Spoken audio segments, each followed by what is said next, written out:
Olá pessoal, tudo bem com vocês? Espero que bem, espero que sim. Sou o Renan Ribeiro, sejam bem-vindos a mais um vídeo.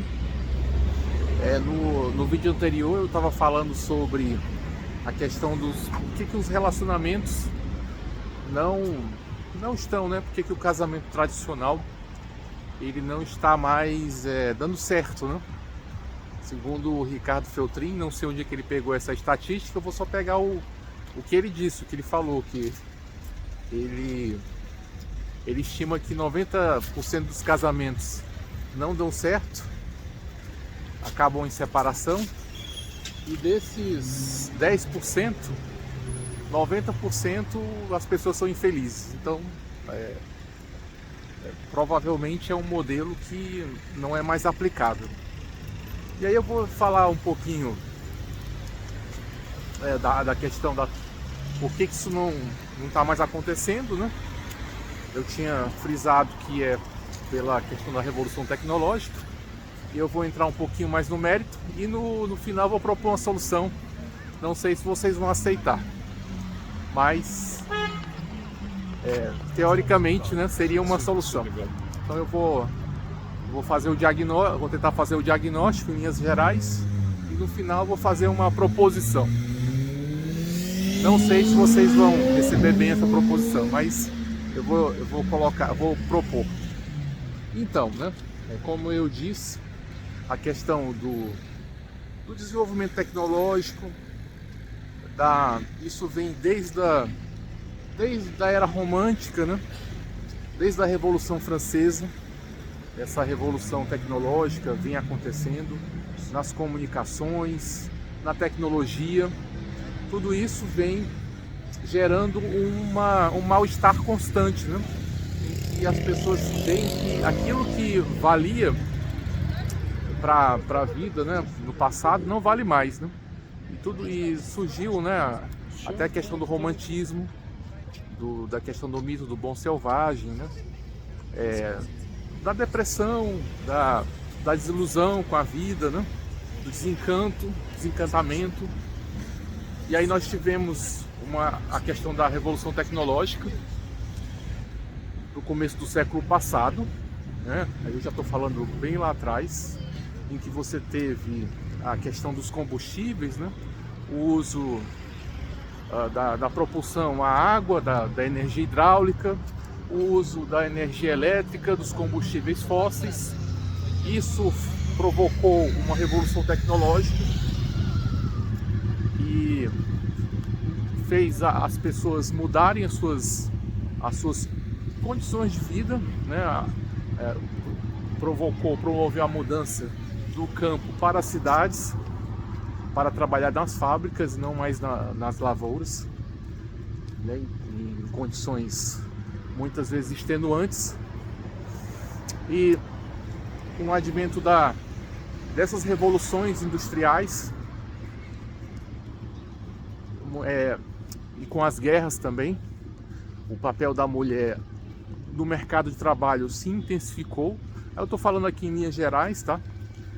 E isso promoveu mudanças nos costumes também. E já naquela época, na época da Belle Époque, né, junto com a Revolução Industrial, se você perceber nessas cidades, nos Estados Unidos, aqui na Europa, essas cidades que foram fundadas com a Revolução Industrial, elas estão geralmente perto de cursos d'água, de rios, né? Rios caudalosos, para impulsionar as plantas industriais. E isso promoveu o desenvolvimento da cidade, promoveu novas oportunidades no mercado de trabalho.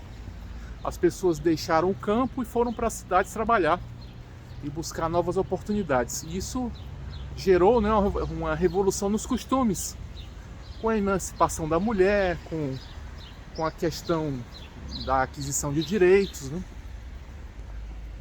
E, claro, essa mudança de comportamento provocou uma alteração no regime familiar, com as mulheres querendo se emancipar, querendo ter menos filhos já naquela época, né? E isso, né, provocou toda uma revolução cultural que, de certa forma, foi interrompida com as guerras, né, a Primeira e a Segunda Guerras, que causou também mudanças, né, em todo vamos dizer assim, toda uma configuração, né, do mundo inteiro, né, em que a Europa ficou arrasada, dependendo aí de recursos dos Estados Unidos para se reconstruir. E aí você tem também a época dos baby boomers, né, em que você teve uma reconfiguração nesse cenário, né, com altas taxas de fertilidade, fecundidade, um fluxo muito grande de capitais, né, para financiar a reconstrução das cidades que foram destruídas.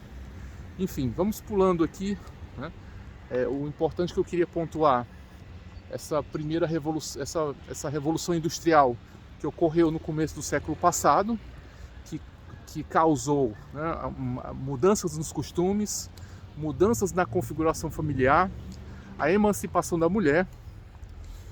E vamos pular agora para o nosso século, para o começo do nosso século, em que nós tivemos também uma revolução tecnológica por conta da tecnologia da informação, e que também causou uma revolução nos costumes, uma mudança de comportamento, paralelamente àquela revolução industrial lá da época de Ford e Fayol, né, e de Taylor. Então isso causou, né, e continua causando a emancipação da mulher, a reconfiguração da estrutura familiar, a inserção da mulher no mercado de trabalho, a aquisição de direitos, etc, né? Então eu estou desenhando assim, em linhas gerais, a questão da revolução tecnológica para a gente pontuar a revolução e as mudanças nos costumes. E claro que isso gera consequências nos relacionamentos, né? Isso vai desconstruindo a figura do casamento tradicional, que era uma coisa muito ligada muitas vezes a um estilo mais feudal, mais rural, né, mais tradicional, em que você tinha o casamento como aliança, como união de forças, por parte da nobreza e por parte da plebe, a forma de você dividir tarefas, né, em que o homem vai lutar pela sobrevivência, pela sobrevivência da família, com a lida dura no campo, e a mulher vai cuidar das tarefas domésticas, porque não há, né, apoio nenhum. Se você quiser assar um frango, você tem que pegar o frango, matar o frango, despenar, tratar, fazer tudo isso, né, cozinhar. Hoje em dia você vai no supermercado, tá tudo cortadinho e às vezes já está até pronto, né? Então tudo isso facilitou muito a vida da gente, mas trouxe também reflexos na questão familiar, porque não é necessário mais você ter uma mulher para você comer um frango, e nem é necessário ter um homem para você pagar as contas da casa. Então isso, você veja que a revolução tecnológica ela provoca revolução nos costumes, porque eu tenho uma melhor qualidade de vida nas cidades, mais oferta de produtos e serviços, as coisas vão ficando mais fáceis, tudo vai ficando muito fácil, muito acessível. Então você não precisa ter um companheiro para te dar uma força em tudo, né? Como era antigamente. Então, como não é necessário, as pessoas casam se quiserem, né? Antigamente casamento era uma questão de costume, de honra e de sobrevivência também. Hoje em dia não, hoje em dia você consegue fazer tudo sozinho. Você quer lavar sua roupa, você vai para a lavanderia, vim agora da lavanderia. Se você quiser comer um prato pronto, quente ou gelado, você come. Você vai ali no supermercado e se você quiser comer gelado, você come. Se você for um prato quente, você vai no hostel e no hotel e coloca no micro-ondas. Então você tem uma vida cheia de comodidades que ela te facilita ser só, né? Você não precisa de ninguém. Então, arranjar uma companheira, um companheiro, ela é mais uma questão de afetos do que uma questão de necessidades. E muitas vezes, na minha opinião, o que segurava o casamento não era o afeto, era a necessidade, né? A necessidade de ter alguém para dividir a carga da vida, que era muito pesada. E hoje em dia a gente não tem essa carga desse modo. A gente tem outros estresses, né? Tem burnout, tem toda uma questão psicológica. As pessoas estão se ficando muito sozinhas, né? Sem muita interação. A família está muito atomizada, né? Então tudo isso são nós vivemos outros problemas, né? Vivíamos uns problemas e viemos para outros problemas. Então, feito esse contexto, é o que eu quero chegar, no ponto onde eu quero chegar, que é a questão do por que os casamentos não estão dando certo. Porque os modos de vida, as tecnologias mudaram e aquele padrão antigo, ele não está se encaixando no comportamento de hoje em dia. Então é basicamente por tudo isso que eu tinha explicado no começo do vídeo para cá, esses padrões que mudaram, né? Nós temos uma outra forma de viver, um outro modo de vida. Eu estou vendo um cachorrinho com um graveto aqui, que ele ficou bem aqui embaixo. E isso promoveu uma mudança nos costumes, nos padrões, que enfraqueceu, né, esse modelo de casamento tradicional, como a gente conhece, né? Esse modelo de casar por toda... A gente não tem mais nem emprego por uma vida toda, né? Antigamente as pessoas começavam numa empresa como o quê? Era como office boy, como garoto de recado, como estafeta, como qualquer coisa, como engraxate. Você começava numa empresa e você seguia toda a sua carreira naquela mesma empresa e se aposentava naquela empresa. Hoje não há nem aposentadoria e nem um emprego para a vida toda. Então, quanto mais um casamento. Aí as pessoas não têm mais nada do passado e querem manter um padrão do passado que não, né, que não acompanhou o que a gente está vivendo hoje, né? Por exemplo, essa viagem há 50 anos atrás seria muito mais difícil. Hoje em dia, com as companhias de low cost, com o Google, com a internet, você consegue reservar tudo do Brasil. Isso se tornou muito mais fácil. Até para quem não sabe inglês, a gente pode usar o Google aqui e acolá para nos auxiliar. Enfim, e tudo está muito gourmetizado, né? Então está muito igual. Você consegue comer a mesma coisa em qualquer lugar do mundo, se você quiser, né? E até as comidas tradicionais, elas estão gourmetizadas para um padrão internacional, de gosto internacional. Porque é difícil você chegar num lugar e você comer uma comida ou muito doce, ou muito apimentada, ou muito exótica, né? Aquilo ali vai causar estranheza, vai causar um desarranjo intestinal. Então é melhor que as comidas estejam gourmetizadas, padronizadas, para que elas possam ser aceitas. Mas aí a gente perde a originalidade, a tradição, a gente ganha umas coisas e perde outras, né? Então a gente quer ganhar muita coisa e não quer perder, né? A gente quer ganhar uma vida toda tecnológica, toda cheia de comodidades e não quer abrir mão de um tradicionalismo, de um casamento monogâmico. Enfim, aí é por isso que, na minha opinião, e de acordo com as razões que eu desenhei, né, em linhas gerais, nós não temos mais um modelo de casamento viável.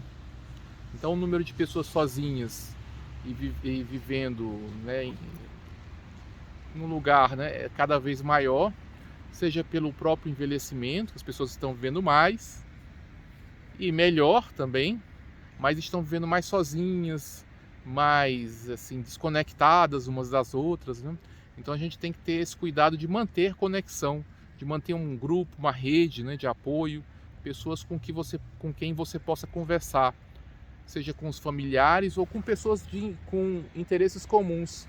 Pode ser o grupo da pedalada, o grupo do forró, o grupo da cerveja, sei lá, qualquer grupo é bom para suprir essa parte, né, essa necessidade, e que Antigamente isso acontecia porque você vivia inserido numa comunidade, numa cidade pequena, numa atividade agrícola, então se conhecia todo mundo, você tinha um relacionamento mais ou menos de fraterno com todos.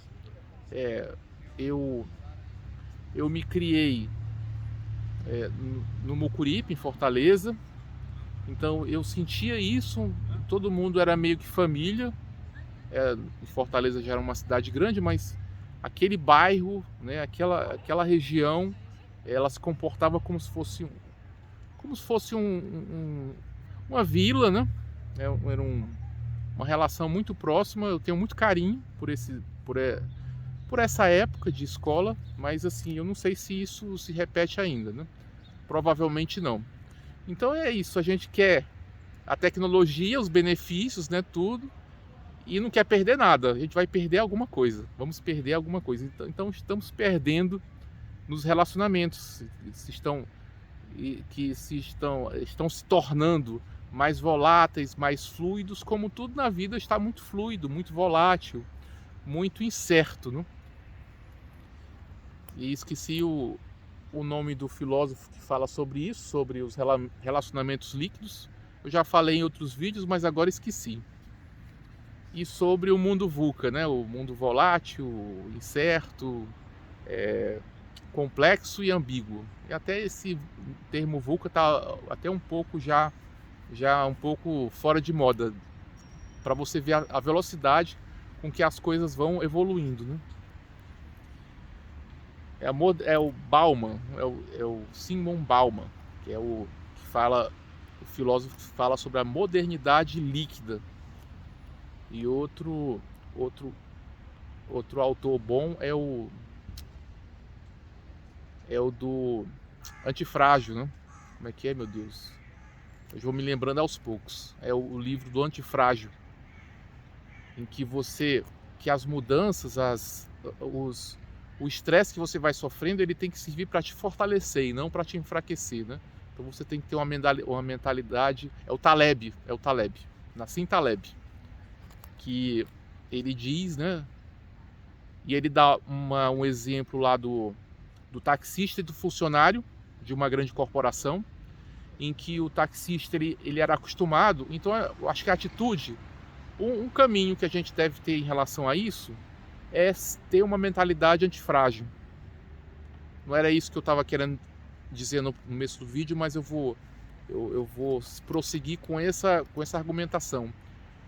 Uma das maneiras, uma das estratégias para a gente implementar para a gente enfrentar essa situação de hoje é ter uma mentalidade, ter um arcabouço antifrágil, que é você usar isso para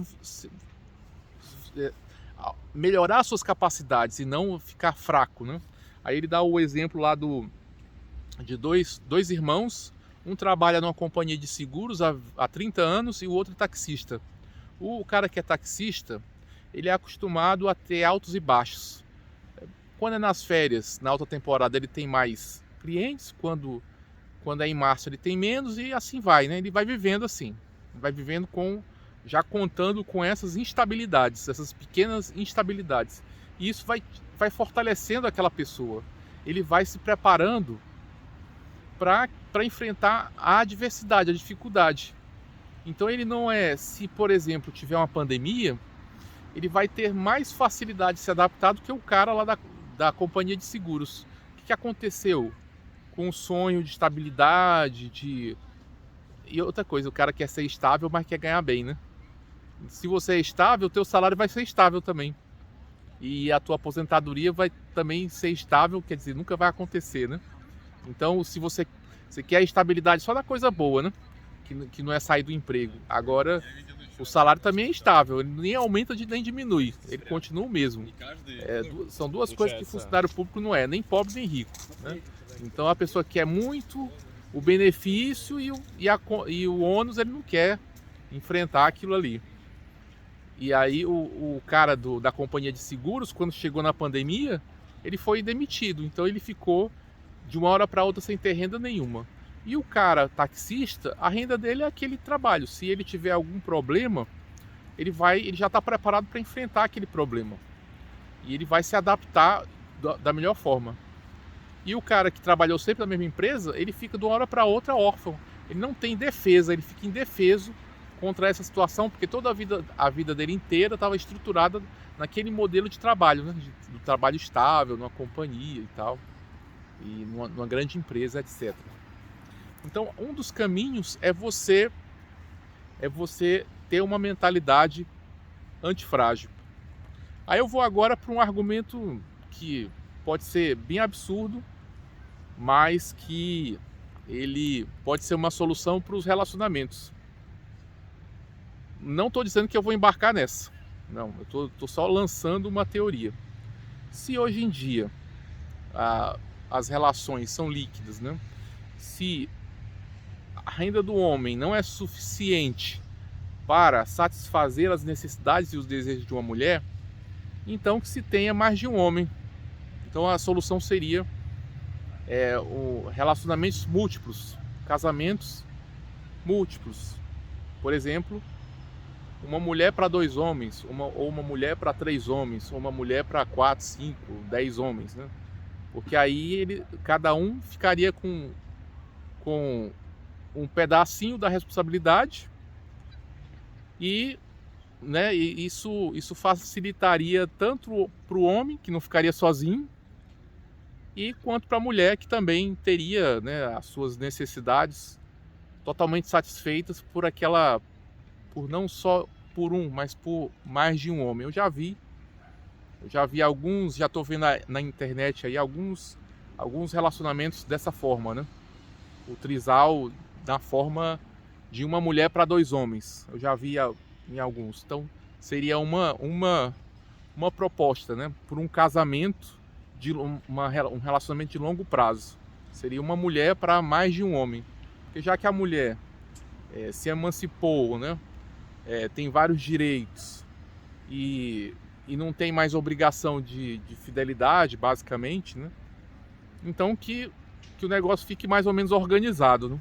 Então seria um caminho, né? O caminho, um modelo de casamento seria o casamento não monogâmico, o harém feminino, e o outro, né, para a vida em geral, para a situação que nós vivemos, seria a questão de ter uma mentalidade antifrágil e não mais baseada em modelos fixos e na busca de estabilidade, que é o que o brasileiro busca muito, né? Estabilidade.